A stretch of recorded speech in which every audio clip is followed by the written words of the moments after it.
വർഷങ്ങൾക്ക് ശേഷം ഇങ്ങനെ ദൈവത്തെ സ്തുതിച്ച് മഹത്വപ്പെടുത്തുവാൻ അവസരം നൽകി ദൈവത്തെ സ്തുതിക്കുകയാണ്. ഹല്ലേലൂയ. ഞാൻ സുവിശേഷ വേലയ്ക്കായിട്ട് ഇറങ്ങുമ്പോൾ എൻ്റെ ജ്യേഷ്ഠന്മാരോടോ അപ്പച്ചനോടോ അമ്മച്ചിയോടോ ഞാൻ പറഞ്ഞില്ല. അവരാരും സ്വപ്നം പോലും കണ്ടില്ല. എല്ലാവരും ചോദിച്ചു പറഞ്ഞൊക്കെ ഇറങ്ങിത്തിരിക്കുന്നത്. എങ്കിലും ഞാൻ അന്നത്തെ സഭായം കഴിഞ്ഞ ശേഷമാണ് ശുശ്രൂഷകരെ എടുക്കുന്നത്. ഇതുപോലെ തിങ്കളാഴ്ചയല്ല. സഭായത്തിൽ ഞാൻ പോകാതെ വീട്ടുകാര്യങ്ങളൊക്കെ ക്രമീകരിച്ച ശേഷം അപ്പച്ചനും അമ്മച്ചയ്ക്ക് തിരിച്ചു വന്നപ്പോൾ ഞാൻ പറഞ്ഞു, ഞാൻ ശുശ്രൂഷകരെടുക്കുന്നൊന്ന് കാണാൻ പോവുകയാണ്, ഒന്ന് കണ്ടിട്ട് വരട്ടെ, എങ്ങനെ എനിക്ക് നോക്കട്ടെന്ന് വിചാരിച്ച് പോയതാണ്. അപ്പോൾ അമ്മച്ചിക്ക് എങ്ങനെയോ മനസ്സിലായി ശുശ്രൂഷയ്ക്ക് എഴുതി കൊടുക്കുമെന്ന്. ഏതായാലും ഈ പ്രാവശ്യം എടുക്കല്ലേ മക്കളെ, എഴുതി കൊടുക്കല്ലേടാ മക്കളെ എന്ന് പറഞ്ഞു. എങ്ങനെയോ അറിഞ്ഞു, എനിക്കറിയാൻ വയ്യ. ഞാൻ പറഞ്ഞു ആര് പറഞ്ഞു എന്ന് ചോദിച്ചിട്ട് ഞാനങ്ങ് പോയി. ദൈവത്തിന് സ്തോത്രം. അവിടെ ചെന്ന് ഞാനൊരു ഫോം ഫില്ലപ്പ് ചെയ്ത്, അപ്പോൾ അന്ന് ഇവിടെ അന്നിരുന്നത് പിന്നെ അവറാച്ചൻ പാസ്റ്ററാണ്. എന്നാൽ അതിന് മുമ്പ് ഇരുന്നത് കൊച്ചു സാറ് അപ്പനുണ്ടായിരുന്നു. താനിത് അറിഞ്ഞിട്ട് എൻ്റെ നിന്ന് ഫോം വാങ്ങിക്കൊണ്ട് പോയി അങ്ങ് വാങ്ങി. നീ വേലയ്ക്ക് പ്രാവശ്യം ഇറങ്ങണ്ടെന്ന് പറഞ്ഞു. ഞാൻ പൂരിപ്പിച്ചതായി ഫോമാണ്. പുള്ളി പറഞ്ഞു, നീ പ്രാവശ്യം ഇറങ്ങണ്ട, അത് കൊച്ചു പയ്യനാണ്, ഇറങ്ങണ്ട എന്ന് പറഞ്ഞിട്ട് എൻ്റെ നിന്ന് ഫോം വാങ്ങി വിട്ടങ്ങ് പോയി. ഞാൻ അവിടെ ചെന്ന് നടത്തി നിന്നിട്ട് വേറൊന്നും വാങ്ങി പൂരിപ്പിച്ച് കൊടുത്തു. അത് ഇദ്ദേഹം അറിഞ്ഞില്ല. ഞാനവിടെ പോയി സ്ഥലത്ത് ഞാൻ അവിടെ ഇരിക്കുമ്പോഴാണ് ഇവർ അറിയുന്നത്. ദൈവത്തിന് സ്തോത്രം. പാസ്റ്റർ ഞങ്ങളെ വേലയ്ക്ക് എടുക്കാൻ വന്നിരിക്കുന്നത് പാസ്റ്റർ സി ജോണാണ്. അന്ന് പാസ്റ്റർ യേശുപ്പച്ചനാണ് ചീഫ് പാസ്റ്റർ. പാസ്റ്റർ യേശുപ്പച്ചന് അന്ന് സൗഖ്യമില്ലാഞ്ഞത് കൊണ്ട് താൻ പാസ്റ്റർ സി ജോണിനെ അഭിഷേകം ചെയ്തതാണ് ഇവിടേക്ക് അയച്ചത്. ദൈവത്തിന് സ്തോത്രം. ഞങ്ങൾ അന്ന് 55 പേര് കർത്താൻ വേലയ്ക്ക് ഉണ്ടായിരുന്നു. കൊട്ടാരക്ക സെൻറ്ററിൽ മാത്രം, മറ്റ് സെൻറ്ററിലൊന്നും ഇല്ല. അതത് സെൻറ്ററുകളിലാണ് അന്ന് വേലയ്ക്ക് എടുക്കുന്നത്. 55 പേരുണ്ടായിരുന്നു. 55 പേരിലെ സഹോദരന്മാർ 5 ലൈനും സഹോദരിമാർ 7 ലൈനിലും ഇങ്ങനെ ഇരുത്തിയിരിക്കുകയാണ്. ഈ പാസ്റ്റർ സി ജോണിന് അന്ന് കണ്ണിന് കാഴ്ചയില്ല എന്നുള്ളത് ചിലർക്ക് അറിയാം. പാസ്റ്റർ ജോണിന് അറിയാമെന്നറിയാം. 2 കണ്ണിന് പുള്ളി കാഴ്ചയില്ല. ഒരാളുടെ സഹായവും ഒരു വടിയും കയ്യിലുണ്ട്. അത് വെച്ചാണ് സഹായത്തിലാണ് പുള്ളി പോകുന്നത്. ഇദ്ദേഹമാണ് ഞങ്ങളെ ശുശ്രൂഷയ്ക്ക് എടുക്കാൻ വന്നിരിക്കുന്നത്. അപ്പോൾ അതിൻ്റെ ഫ്രണ്ടിൽ കൊണ്ടുവന്ന് അദ്ദേഹത്തെ ഒരാളുടെ സഹായത്തോടുകൂടെ ഒരു വടിയിൽ കുത്തി താൻ വന്ന് അവിടെ കൊണ്ട് ഞങ്ങളുടെ മുമ്പിൽ നിർത്തിയതിന് ശേഷം വടി അങ്ങ് വാങ്ങി താൻ സഹായത്തിന് വന്ന ആളും അങ്ങ് മാറി. ഒരാൾ ഇങ്ങനെ 2 കണ്ണ് കാഴ്ചയില്ലാത്ത ഒരു വിശുദ്ധൻ അവിടെ നിൽപ്പുണ്ട്. അപ്പോൾ എൻ്റെ അടുത്ത് നിന്ന ഒരാൾ പറഞ്ഞു, ദൈവത്തിന് സ്തോത്രം, പിന്നെ ജോസഫ് കുട്ടി ആത്മാവിലൊന്നും നിറയരുത്, മേലോട്ടും ചാടോട്ടും ചാടരുത്, കാരണം പുള്ളി കണ്ണിന് കാഴ്ചയില്ലാത്ത ആളാണ്. നീ ആത്മാവ് നിറയുമ്പോൾ തല വന്ന് ചിലപ്പോൾ പുള്ളിയുടെ താടിക്കിടിക്കും, അതുകൊണ്ട് മിണ്ടായിരിക്കണമെന്ന് പറഞ്ഞു എന്നോട്.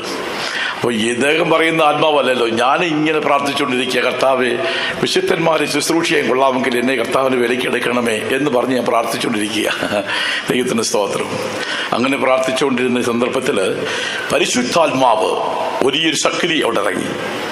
ഈ മക്കളെ ഇങ്ങനെ പ്രാർത്ഥിച്ചുകൊണ്ടിരിക്കുമ്പോൾ എൻ്റെ ഒന്നാമതിരുന്ന ആളും രണ്ടാമതിരുന്ന എൻ്റെ തലയിലും കൈവച്ചു. മൂന്നാമത് ഈ ആത്മാവ് നിറയെന്ന് പറഞ്ഞ വ്യക്തിയുടെ തലയിൽ കൈവച്ചില്ല.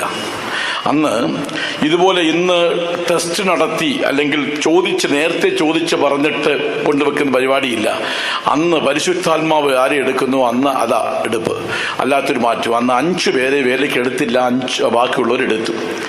ശുശ്രൂഷയുടെ ഇടയിൽ ഈ 2 കണ്ണിനും കാഴ്ചയില്ലാത്ത ആള് ഒരാളുടെ സഹായമില്ലാതെ ഇത്രയും വ്യക്തികളുടെ സിസ്റ്റേഴ്സിന്റെ 7 ലൈനും ബ്രദേഴ്സിന് 5 ലൈനിലും പരിശുദ്ധാത്മാവ് കൊണ്ടുപോയി എടുക്കാത്തവരെ മാറ്റുവാനായിട്ട് ഇങ്ങനെ എടുക്കാത്തവരെ മാറ്റുവാൻ ആള് കുറേ സിസ്റ്റേഴ്സിന്റെ സൈഡിൽ മദേഴ്സ് ഓടും, ബ്രദേഴ്സ് സൈഡിൽ പാസ്റ്റേഴ്സ് പിന്നാലെ ഓടും. അത്ര പക്ഷി പറക്കുന്ന പോലെ അവസ്ഥയായിരുന്നു. ഞാനൊന്ന് കണ്ണൂർ നോക്കിപ്പോണ്ട് ആ വിശുദ്ധ നമ്പി നിപ്പോണ്ട്. ഞാൻ വെച്ച് എന്നെ മാത്രമേ എടുത്തോളെന്ന് വിചാരിച്ചില്ല. എടുക്കേണ്ട എടുത്തു കഴിഞ്ഞു, മാറ്റി കഴിഞ്ഞു. പരിശുദ്ധാത്മാവ് തന്നെ എല്ലാ ഇടങ്ങളിലേക്ക് കൊണ്ടുപോയി ആരുടെയും സഹായമില്ലാതെ 5 പേരെ അന്ന് എനിക്ക് എടുത്തില്ല.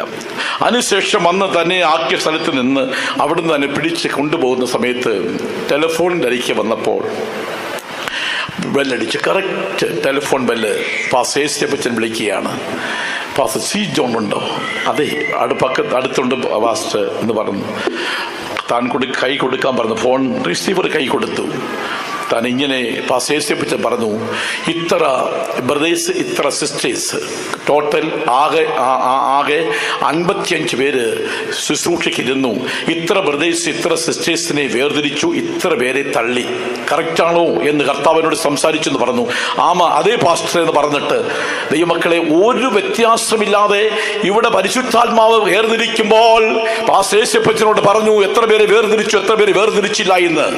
ദൈവമക്കളെ, അവിടെ നിന്ന് എല്ലാ പാസ്റ്റേഴ്സും എല്ലാ വേലക്കാരും നൃത്തം ചെയ്തങ്ങ് ആത്മാവിലങ്ങായി. ദൈവത്തിന് സ്തോത്രം.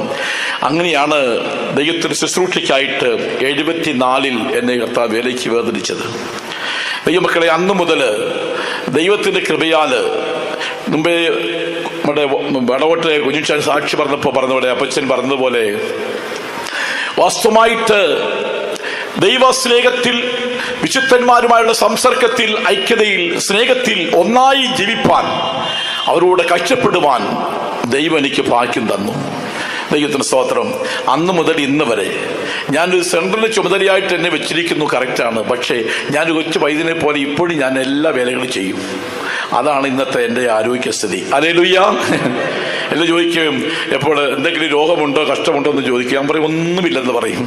ഒരു രോഗമില്ലെന്ന് പറയും. ദൈവകൃപയാൽ യാതൊരു അസുഖമില്ലാതെ ദൈവം എന്നെ പരിപാലിക്കുന്നത് കഷ്ടപ്പെടുന്നത് കൊണ്ട് മാത്രമാണ്.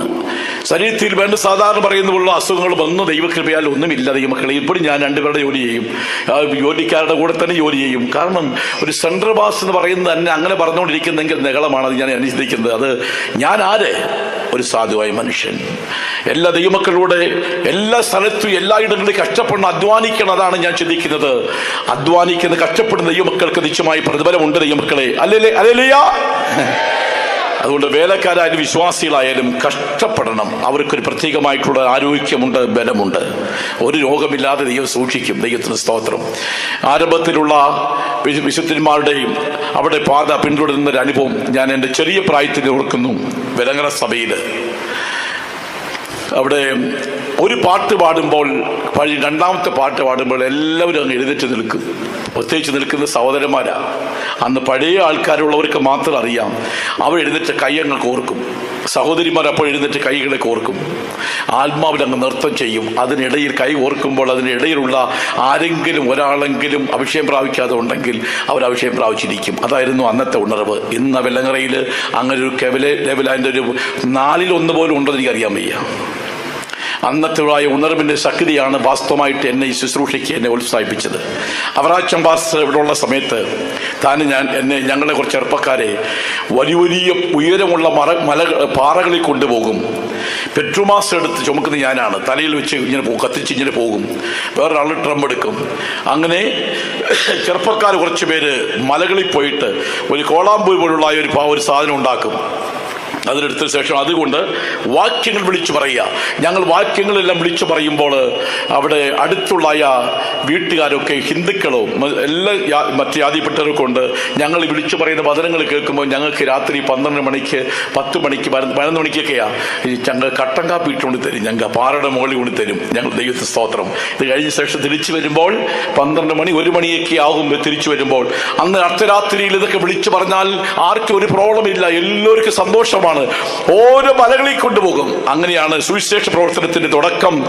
നമ്മുടെ അവറാച്ചൻ പാസ്സായിരുന്നു. ദൈവത്തിന് സ്തോത്രം. ദൈവമക്കളെ, അന്ന് ഉണ്ടായിരുന്ന ചില ദൈവമക്കൾ ഇന്നും ഉണ്ട്. ഇന്നത്തെ പിൻതലമുറകൾക്ക് അത് മനസ്സിലാക്കാൻ കഴിയുന്നില്ല. കഷ്ടപ്പാട്, അധ്വാനം, പാടുപെടുന്ന പ്രവർത്തിക്കുന്നെങ്കിൽ പ്രയത്നിക്കെങ്കിൽ അത് ഏറ്റവും മഹത്വമാണ്. ദൈവത്തിന് സ്തോത്രം. ദൈവത്തിന്റെ കൃപയാൽ ദൈവത്താൽ എന്നോട് ദൈവം സംസാരിച്ചനുസരിച്ച് കർത്താവിന്റെ ശുശ്രൂഷയ്ക്കായിട്ട് ഇറങ്ങി തിരിച്ച് നാൾ മുതൽ ഇന്നയോളം ദൈവം എന്നെ സഹായിക്കുന്നു. വിവിധ സ്ഥലങ്ങളിൽ ഏകദേശം 39 വർഷത്തോളമായി കർത്താവിന്റെ വേലയ്ക്കായിട്ട് ഇറങ്ങി തിരിച്ചിട്ട് ഈ 39 വർഷക്കാലവും ദൈവം എന്നെ പരിപാലിച്ചു.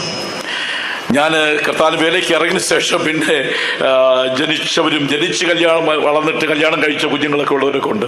അപ്പോൾ അവരൊക്കെ ഞാനിപ്പോൾ എന്നെ അറിയാതെ നോക്കുമ്പോൾ എനിക്കൊന്നും അറിയത്തില്ലെന്ന് പറയും. എനിക്ക് പ്രത്യേകിച്ച് കൂടുതൽ എല്ലാവരെയും ഒന്നും അറിയാൻ കഴിയുന്നില്ല, പിൻതലമുറകളെ. എന്നാൽ ദൈവമക്കളെ, ആത്മാവിൽ നമുക്ക് എല്ലാവർക്കും ഒന്നിച്ച് മനസ്സിലാക്കാൻ കഴിയുന്നു. ഇവിടെയുള്ള ദൈവമക്കൾ എല്ലാവരും എനിക്ക് വേണ്ടി പ്രാർത്ഥിക്കുന്നതിൽ സന്തോഷമുണ്ട്.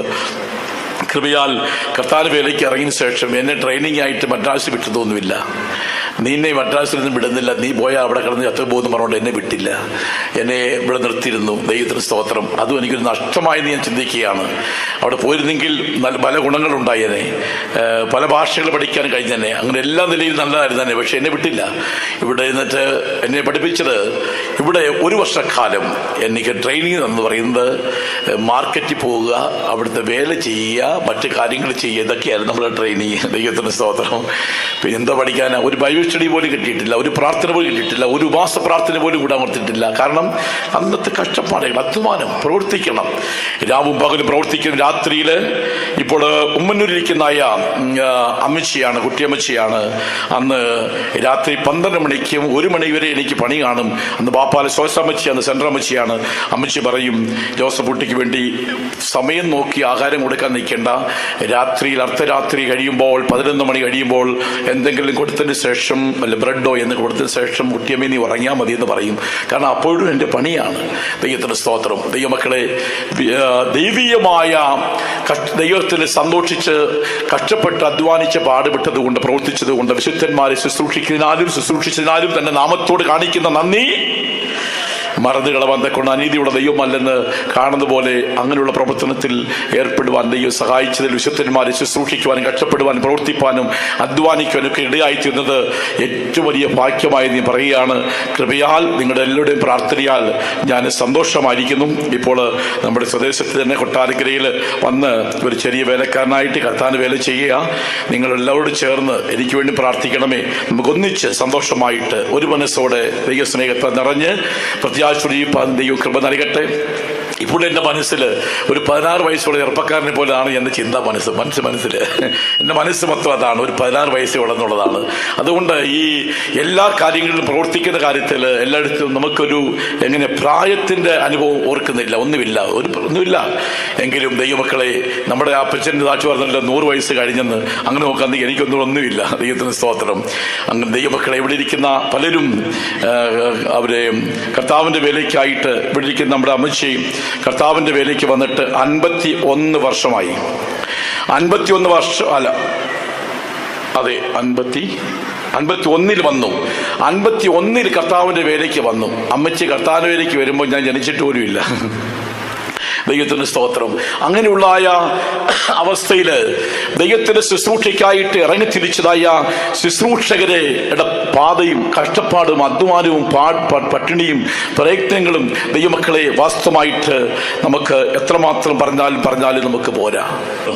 ദൈവമക്കളെ, പഴയ അനുഭവങ്ങളും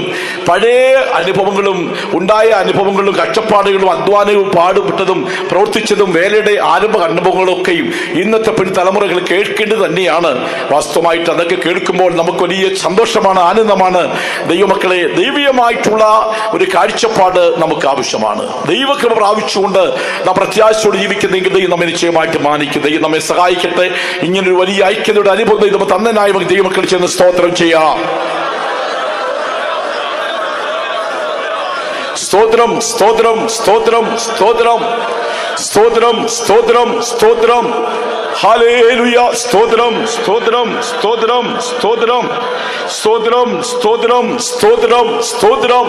ഹല്ലേലൂയ. സ്തോത്രം, സ്തോത്രം, സ്തോത്രം, സ്തോത്രം, സ്തോത്രം. ഹല്ലേലൂയ. ഇവിടെ പലരും സാക്ഷി പറഞ്ഞപ്പോൾ എൻ്റെ മനസ്സിൽ സന്തോഷമുണ്ടായത്, നടത്തിപ്പാരോട് ചേർന്ന് പ്രവർത്തിക്കുന്ന പ്രവർത്തനം, ഞങ്ങൾ ഐക്യമായിരിക്കുന്നു എന്ന് പറയുന്ന വാക്ക്. എനിക്കതാണ് ഏറ്റവും സന്തോഷം. ദൈവത്തിന് സ്തോത്രം. വേലക്കാരും വിശ്വാസികളും ചേർന്ന് ഒന്നിച്ച് ഐക്യമായി ജീവിക്കുന്നു എന്ന് കേട്ടാൽ അതുപോലെ സന്തോഷം വേറൊന്നുമില്ല. ദൈവമക്കളെ, എല്ലാ ഇടങ്ങളിലും അങ്ങനെ ഒരു ഐക്യത ഉണ്ടാകട്ടെ, ഒരു മനസ്സുണ്ടാകട്ടെ. ചേർന്ന് സ്തോത്രം ചെയ്യാം. സ്തോത്രം, സ്തോത്രം, സ്തോത്രം, സ്തോത്രം, സ്തോത്രം, സ്തോത്രം, സ്തോത്രം, സ്തോത്രം, സ്തോത്രം, സ്തോത്രം, സ്തോത്രം, സ്തോത്രം, സ്തോത്രം, സ്തോത്രം. ഹല്ലേലൂയ.